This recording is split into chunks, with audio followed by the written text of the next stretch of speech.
But let's start with the NFL, and huge news came out yesterday, Ephraim. Colin Kaepernick, exiled from the NFL for the past 6 years, got a tryout yesterday with the Las Vegas Raiders, and Ian Rappaport of NFL Network said he was impressive.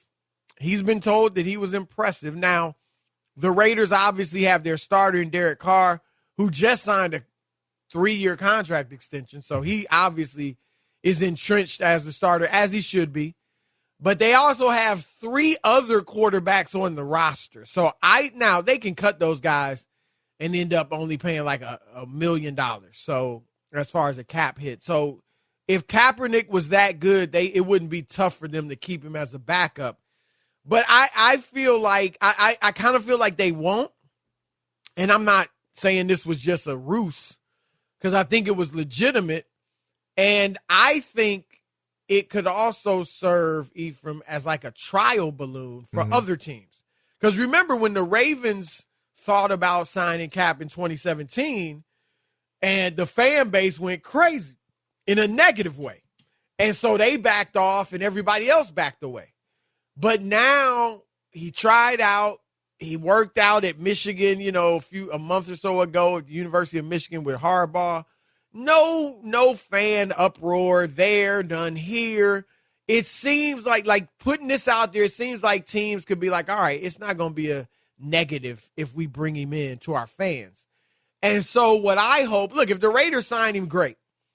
My hope is that a team that really does need a quarterback, whether it's a backup or, I don't think he's ready to step in and start, but, like a Seattle.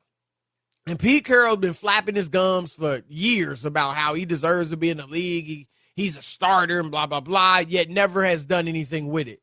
They got Drew Lock and Geno Smith at quarterback. They got 3 quarterbacks. I can't remember the other one, Jacob Eason. If all those guys combined have a guaranteed $500,000, guaranteed. Now their contracts are bigger, but guaranteed $500,000. They need a quarterback.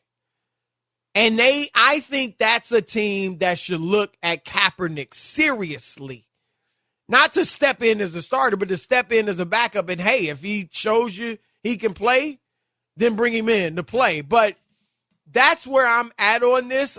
Look, there's a report, Pro Football Talk, that 2 other teams are interested in him. So I don't know. I kind of, a month or so ago, Ephraim, I kind of gave up on him getting back in the NFL, but now it seems like he might have a shot. Well, I gave Where up, are you at on I this? gave up on it 3 years ago. Okay. You feel better now? I look, I'm almost indifferent, because there's certain, if he really wanted back in the league, he could have helped facilitate that for himself a little bit better. So you don't think he wants back in the league? Hold on, wait a minute, let me finish. That's how I've been feeling over the past years. Okay. Especially when he changed the whole workout. You want to do it look, you getting these opportunities. People went out, stuck their neck out on the line to get to the opportunity, and you, in the 25th hour, decide you want to do it your way. It doesn't work like that, right? You don't go to a multi-billion-dollar company and you dictate the rules of how you want to be hired. Right. When does that ever happen? Anyway, fast forward to now. I hope the Raiders do sign him. I don't think he should go to a team without a quarterback. I don't think he should go to Seattle and they're trying to figure out the quarterback position, because I think that's too much pressure. Well, they wouldn't start him right I understand that, but guess what will happen right when you roll Drew Lock out there? And it's not going the way you want it to go. You're just coming off Russell Wilson, and now you're going to Drew Lock, right? We know what's going to happen. We know that fan base up there. So I don't think that's a situation where he would be most advantageous for him. I think going to a place like Oakland, who has a history of doing their own thing, no matter what the league wants, I think it'd be great for him. I think the Raider fan base would love him and embrace him. And I think playing and learning behind Derek Carr would be a tremendous way to get him in the building, let him play in the preseason, right? All of these types of things, new head coach, new system, he's starting from scratch like everybody else is. I think that would help his development and get him knock that rust off and get him back to being ready to be an NFL quarterback. Okay, that's fair. That's fair. Well, I think to your first point about him trying to dictate his terms of getting back in the league, what I think that was youthful, and I know he's not that young, but it's misguided. Immature. It's misguided advice. Look, and you know this, Ephraim.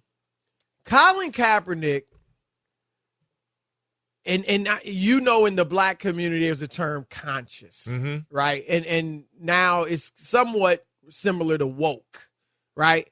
Colin Kaepernick, during his football career, got conscious or became woke.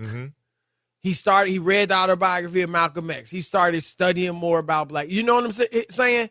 And he, as a lot of people that do that, because we're not really taught black history growing up. Oh, not at all. If your parents aren't doing it, you're not getting it. Right.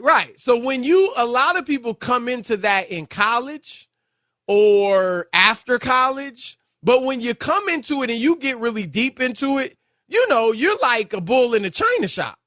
You're like an evangelist, right? You're telling everybody you're out there as far as, really excited about the information. And I think that's where Kaepernick was. And I think that you saw it when he had that tryout, when he moved it, and the way he spoke afterwards. The owners need to stop running. Y'all need to get, like but he was just caught up.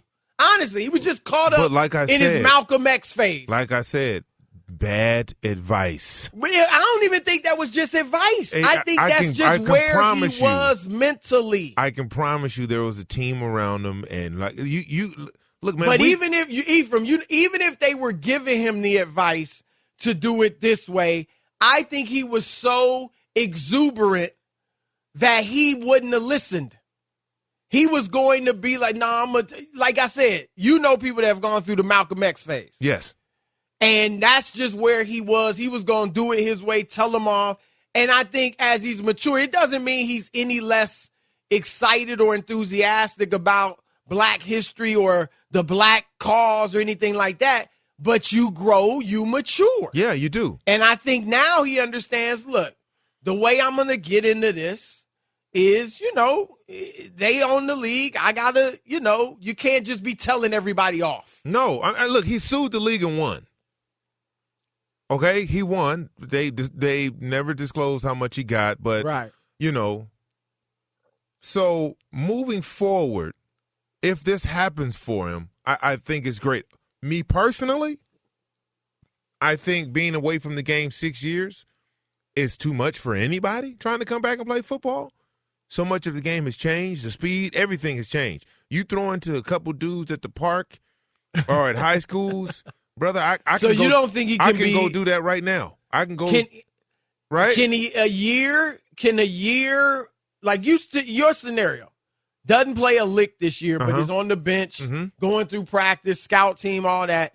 After a year of that, can he maybe be ready to be a starter or play at least, a low-end starter? Before we get to the starter aspect of it, the number one thing is being in an offense that's conducive to your skill set, right? But when he was in the league, he couldn't play in every offense. So this notion that some team, any team, should give him a shot, that's the false narrative.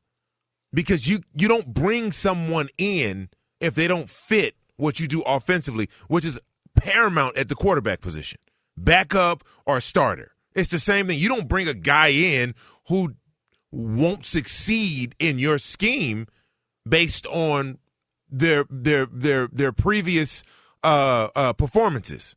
Right, that's the number one thing. You think he fits the Raiders system? Well, I know they got a Josh McDaniels. I don't know because we don't even know what that is. So it doesn't seem like that's a good fit if he's bringing what. McDaniels like Tebow. That's what.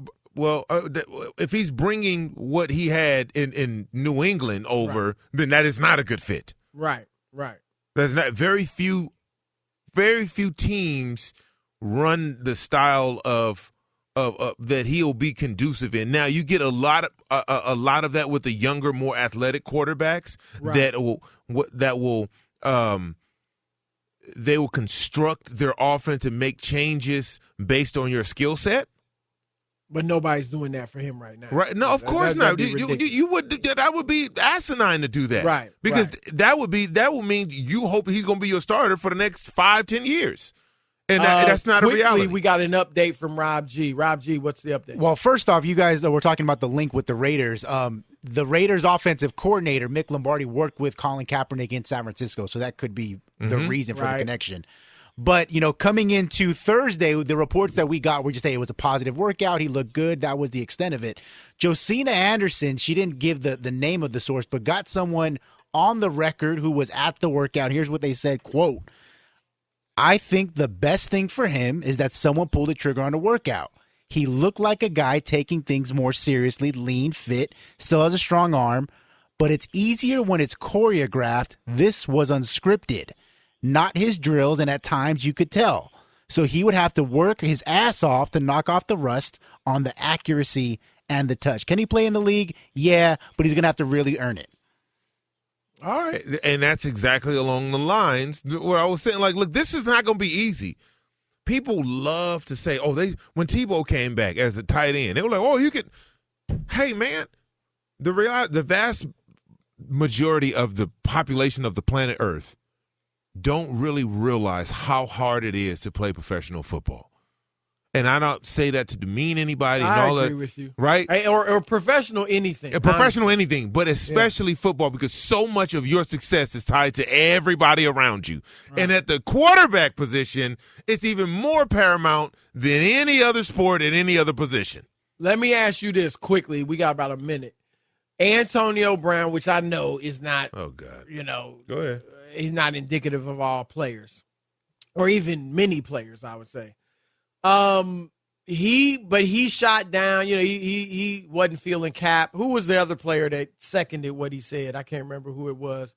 But do you think most players want Cap to succeed, or are some players indifferent? I think some players against him. I think most guys are indifferent. I think there's really? a large group. Okay. Yeah, I think there was a large group of guys, especially who played, who said the same thing I said. If he wanted to get back into the league, he would have.